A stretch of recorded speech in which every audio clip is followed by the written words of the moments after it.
Hi there, readers. We have a read aloud today. It is called Ada Twist, Scientist by Andrea Beatty and illustrated by David Roberts. So please be listening and following along with the pictures as I read aloud. You will have a discussion post in Schoology to answer after this.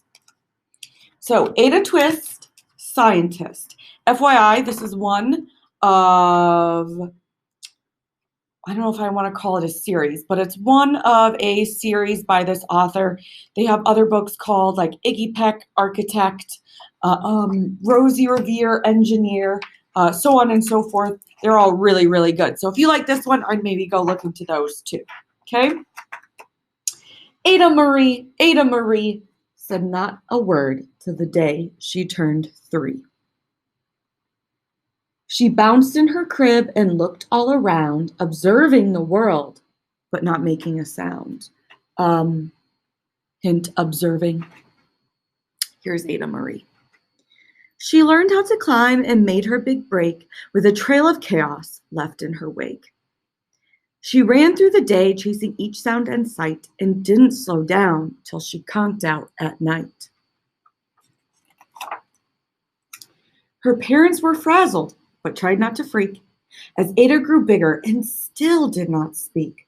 Clearly, young Ada, with lots in her head, would have something to say when it ought to be said. That's just what happened when Ada turned 3. She tore through the house on a fact-finding spree and climbed up the clock just as high as she could. Her parents yelled, "Stop!" as all good parents would. Ada's chin quivered, but she did not cry. She took a deep breath and she simply asked, "Why?"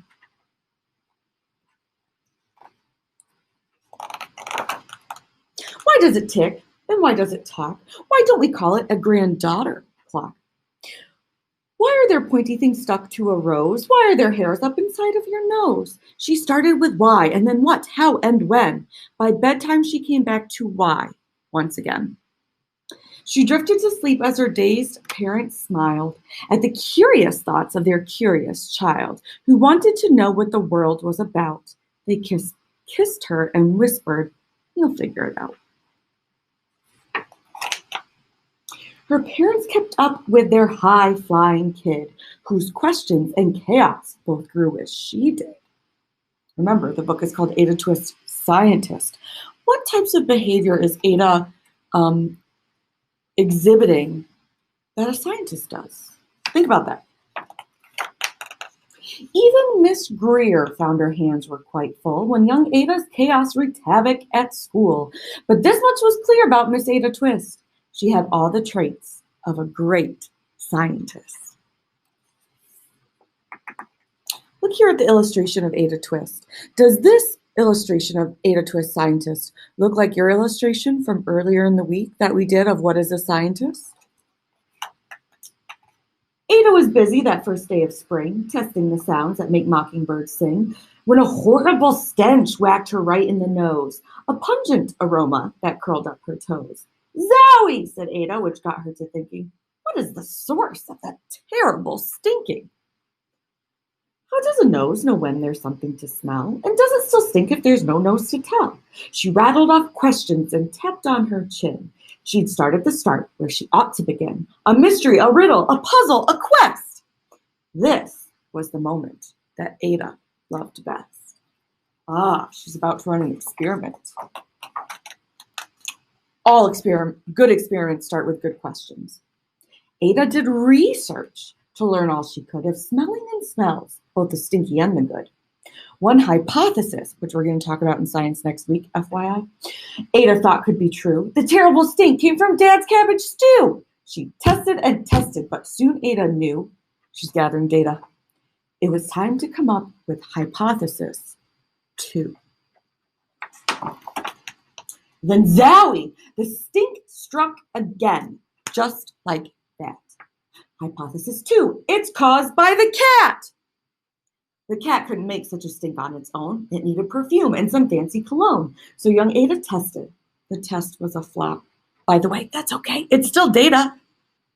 She started again, but her parents yelled, "Stop!" She's trying to put the kitty in the dryer. I wouldn't recommend it. Ada Marie, to the thinking chair now by the time we count 3. Enough, said her mother. That's it, said her dad. Her parents were frustrated, frazzled, and mad. Why? Ada questioned. Her mother said, no. What? Ada queried. Her father said, go. I got that parent face down already, right? You ruined our supper. You've made the cat stink. Enough with your questions. Now sit there and think. She looked at her parents. Her heart turned to goo. Poor Ada Twist didn't know what to do. She sat all alone by herself in the hall, and Ada once more could say nothing at all. And so Ada sat and she sat and she sat and she thought about science and Stu and the cat and how her experiments made such a big mess. Excuse me, does it have to be so? Is that part of success? Are messes a problem? We learn from our mistakes. And while she was thinking, what was the source of that terrible stinking? Ada Marie did what scientists do. She asked a small question and then she asked 2. And each of those led her to 3 questions more, and some of those questions resulted in 4. As Ada got thinking, she really dug in. She scribbled her questions and tapped on her chin. She started at why, and then what, how, and when. At the end of the hall, she reached why once again. Her parents calmed down and they came back to talk. They looked at the hallway and just had to gawk. No patch of bare paint could be seen on the wall. The thinking chair now was the great thinking hall. They watched their young daughter and sighed as they did. What would they do with this curious kid who wanted to know what the world was about? They smiled and whispered, we'll figure it out.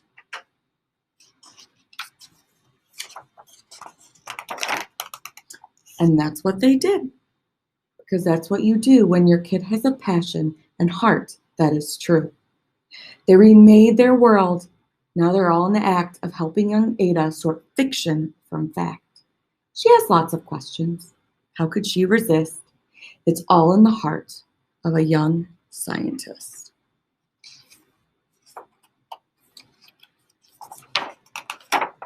And as for that smell, what can Ada Twist do but learn all she can with her friends in grade 2? Will they discover the stink that curls toes? Well, that is the question. And someday, who knows? The end. Now, please go to Schoology and answer the discussion questions there.